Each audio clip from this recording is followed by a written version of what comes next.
Good morning 8th class. आज मैं क्या निराश हुआ जाए के पश्चात हम आपकी एक कविता पढ़ने जा रहे हैं। Chapter number 8।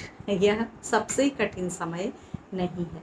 बच्चों, मैं पहले ये बता दूं, इसका भाव बिल्कुल वैसा ही है जैसा हमने क्या निराश हुआ जाए में पढ़ा है। अभी अभी हमने लाइव कक्षा में भी आपको समझाया है, वीडियो के माध्यम से भी समझाया है कि व्यक्ति को लगता है कि समय सबसे खराब है, चारों तरफ बेईमानी है, चारों तरफ लुटेरे हैं या ठगी है या लोग बेवकूफ़ बना रहे हैं। तो लेकिन पूरे पाठ में लेखक ने उदाहरण देकर ये समझाया है कि इतना सब होते हुए भी हम लोगों की आदत होती है कि हम बुराइयों को ज़्यादा तरजीह देते हैं, उन्हें महत्व देते हैं, अच्छाइयों को भूल जाते हैं।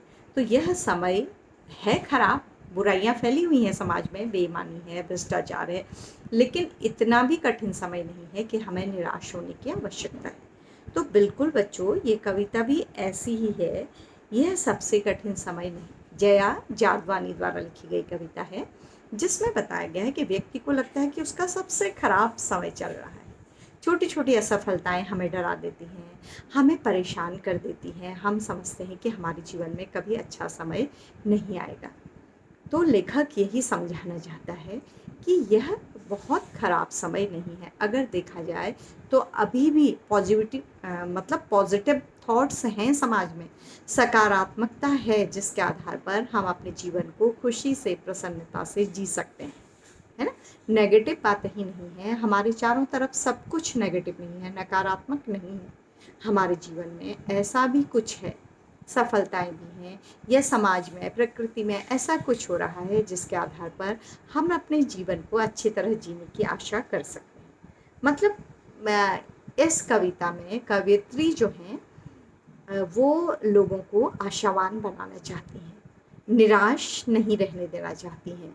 जो लोग निराश हुए हैं उन्हें भी आशा के माहौल में लाना चाहती हैं। ठीक है, तो मैं पहले कविता पढ़ देती हूँ कि यह सबसे कठिन समय नहीं है। नहीं, यह सबसे कठिन समय नहीं, अभी भी दबा है चिड़िया की चोंच में तिनका, होप, आगे की आशा की वो घोंसला बनाएगी। ठीक है, और उड़ने की तैयारी में है। अभी भी झड़ती पत्ती थामने को बैठा है हाथ एक। अभी भी भीड़ है स्टेशन पर। अभी भी एक रेलगाड़ी जाती है गंतव्य तक। गंतव्य होता है हमारे उद्देश्य तक, जहाँ कोई कर रहा होगा प्रतीक्षा। अभी भी कहता है कोई किसी को, जल्दी आ जाओ कि अब सूरज डूबने का वक्त हो गया है। अभी भी कहा जाता है उस कथा का आखिरी हिस्सा जो बूढ़ी नानी सुना रही सदियों से दुनिया के तमाम बच्चों को। अभी आती है एक बस अंतरिक्ष की पार की दुनिया से, लाएगी बचे हुए लोगों की खबर। नहीं, यह सबसे कठिन समय नहीं है। कवित्री कहती हैं कि निराश होने की आवश्यकता नहीं है। दुनिया में अभी भी कई भावनाएं, कई संबंध, कई प्रेम के रिश्ते ऐसे चल रहे हैं जिनसे मनुष्य को प्रेरणा लेनी चाहिए और निराश नहीं होना चाहिए। तो मैं आपको एक एक पैराग्राफ करके ये अर्थ बताऊंगी, ध्यान दीजिएगा बच्चों।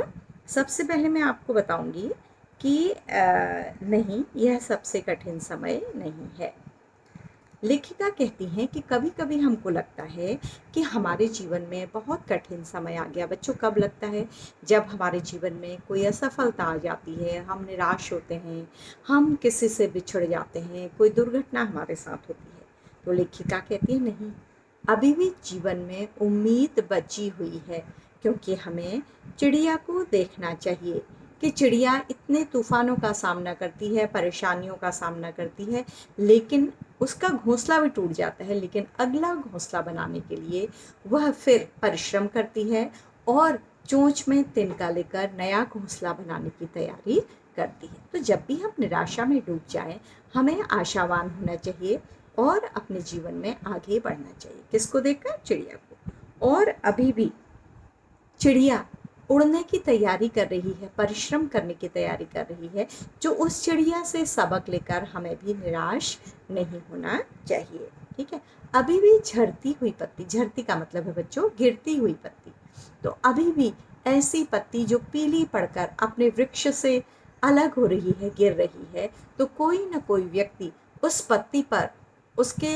प्राकृतिक सौंदर्य पर मुग्ध होकर उसे देखने लगता है, उसे थामने लगता है, उसका अध्ययन करने लगता है। तो अभी भी उम्मीद डूबी नहीं है, ठीक है। और थामने को बैठा है हाथ एक, मतलब अभी भी गिरते पड़ते परेशान लोगों को संभालने के लिए कई हाथ हैं। तो हमें निराश होने की कोई आवश्यकता नहीं है। अभी भी है भीड़ स्टेशन पर, और अभी भी अपने लोगों के पास आने जाने वालों की भीड़ जुटी हुई है, जो अपने घर जाने को, अपने संबंधियों के पास जाने को, अपने भाई बहनों के पास जाने को तैयार हैं और स्टेशन जा रहे हैं। आने जाने वालों की कमी नहीं है। और उस घर तक जाने को तैयार लोग बैठे हैं स्टेशनों में, जहाँ निरंतर कोई माँ, कोई बहन, कोई पत्नी, कोई बच्चे अपने रिश्तेदारों की क्या कर रहे होंगे, प्रतीक्षा कर रहे होंगे। अभी भी कहता है कोई किसी को, जल्दी आ जाओ कि अब सूरज डूबने का वक्त हो गया है। तो अभी भी घर के लोग बताते हैं कि जैसे ही रात होती है, दिन ढलता है, तो घर के लोग परेशान हो जाते हैं अपनों के लिए, और वो उन्हें संदेश देते हैं किसी प्रकार से कि आ जाओ घर, सूरज डूबने से पहले घर आ जाओ। बच्चों, पहले फ़ोन नहीं होता था, तो माँ सुबह जाते समय अपने बच्चों से कह देती थी, या पत्नी अपने पति से कह देती थी, या पति अपनी पत्नी से, या बच्चों से कहा जाता था कि सूरज डूबने से पहले घर चले आना, क्योंकि दिन में किसी प्रकार की कठिनाई महसूस नहीं होती है और रात होते ही कठिनाइयाँ बढ़ जाती हैं। तो अभी भी ऐसा हो रहा है कि लोग फ़ोन से ही सही मैसेज दे रहे हैं अपने बच्चों के कि सूरज डूबने के बाद घर से बाहर मत रहो। तो अभी भी निराश होने की आवश्यकता नहीं है, क्योंकि घर पर कोई हमारी प्रतीक्षा कर रहा है, वो हमें प्यार करता है, ठीक है। अभी भी कहा जाता है, और अभी भी मतलब प्राचीन काल से जिन कहानियों का प्रचलन था समाज में, नानी या दादी या परिवार के बड़े बुजुर्ग कहानी सुनाते थे, तो आज भी कई परिवारों में ऐसा हो रहा है, हमें वो कहानियाँ सुनाई जा रही हैं। तो वास्तव में निराश होने की आवश्यकता नहीं है, हम अकेले नहीं हैं, बड़े बुजुर्ग अभी भी हमारे साथ हैं, और अपने बच्चों को क्या सुना रहे हैं, कहानी सुना रहे हैं। मतलब है बच्चों कि जीवन अपनी गति से आगे बढ़ता है, कुछ चीज़ें बदल जाती हैं, लेकिन सब कुछ नहीं बदलता है। आज भी हमारी दादी नानी हम बच्चों को प्यार करते हैं, और हमें पहले की तरह क्या कहते हैं, कहानियाँ सुनाते हैं। और इसी दुनिया की कहानी नहीं, परियों की कहानी, चंदा मामा की कहानी, भूत प्रेतों की कहानी, जो दूसरी दुनिया से संबंधित होती हैं, वो भी आज सुनाई जा रही हैं, ठीक है। ऐसी कहानियाँ होती हैं जो अंतरिक्ष से संबंधित होती हैं, पृथ्वी के नीचे से संबंधित होती हैं। तो ऐसी कहानियाँ, दूसरे ग्रहों में बैठे मानवों की कहानियाँ आज भी समाज में प्रचलित हैं, जिनसे हम सीखते हैं, जिनसे हम आशावान होते हैं अपने जीवन के प्रति।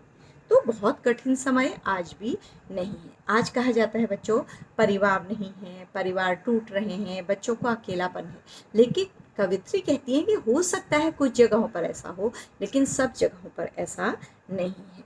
तो इसलिए अंतरिक्ष के पार की दुनिया से लाएगी बचे हुए लोगों की खबर। तो अभी भी दादी नानी की कहानियाँ या लिटरेचर की कहानियाँ हमें दूसरे ग्रहों की वो कहानियाँ सुनाती हैं, जिनसे हम बहुत कुछ सीख सकते हैं। तो अब मनुष्य को निराश होने की आवश्यकता नहीं है, क्योंकि ये कठिन समय दिखाई देता है, लेकिन वास्तव में यदि देखा जाए तो अभी भी जीवन में प्रेम, प्यार और एक दूसरे के देखभाल की जो ज़रूरतें हैं, वो हैं समाज में, हम एक दूसरे की देखभाल कर रहे हैं। तो किसी के भी मन को, मानव को निराश होने की आवश्यकता नहीं है। तो बच्चों, आपने इस पाठ को समझ लिया होगा। अभी भी कहने का तात्पर्य है कि बहुत चीज़ें बदली हैं समाज में, लेकिन अभी भी समाज वैसा ही है जो मनुष्य को अच्छी परिस्थितियों की याद दिलाता है, उसे याद दिलाता है कि कोई उसकी परवाह करता है, कोई उसे प्यार करता है। एक उड़ती हुई चिड़िया जो घोंसला बनाती है, वो भी उसे याद दिलाती है कि कठिनाई के बाद भी हमें नए सिरे से ज़िंदगी शुरू करनी चाहिए। और अभी भी रेलवे स्टेशनों पर भीड़ है, अपनी मंजिल में पहुंचने को, अपने रिश्तेदारों से मिलने के लिए लोग बेताब हैं और जा रहे हैं। और सूरज डूबने के बाद हमारे प्रियजन घर पर हमारा इंतज़ार करते हैं और चाहते हैं कि हम सूरज डूबने के बाद बाहर न रहें। तो इसलिए संसार आगे बढ़ रहा है, इसलिए निराश होने की आवश्यकता नहीं है। हमें हमेशा होप, आशा बनाई रखनी चाहिए। तो ये इस कविता का पूरा भावार्थ है बच्चों, जिसे आपको समझना है, जिस पर आधारित आपके प्रश्न उत्तर होंगे, और इस कविता को लाइव कक्षा में भी आपको समझाया जाएगा। तो अब आपने वीडियो सुन लिया है, तो आप तैयार रहिएगा कि इस पाठ के सारे प्रश्न आपको आते होंगे। इस तरह से ये पाठ हमारा 8th क्लास यहाँ पर समाप्त होता है। मुझे उम्मीद है आपको कविता अच्छी तरह से समझ में आ गई होगी कि कभी कभी हम निराश होने लगते हैं कि दुनिया में कुछ नहीं रखा है, तो हमें ऐसा नहीं करना है, हमें आगे के लिए उम्मीद बनाकर रखनी है। Thank you class, thank you बच्चों।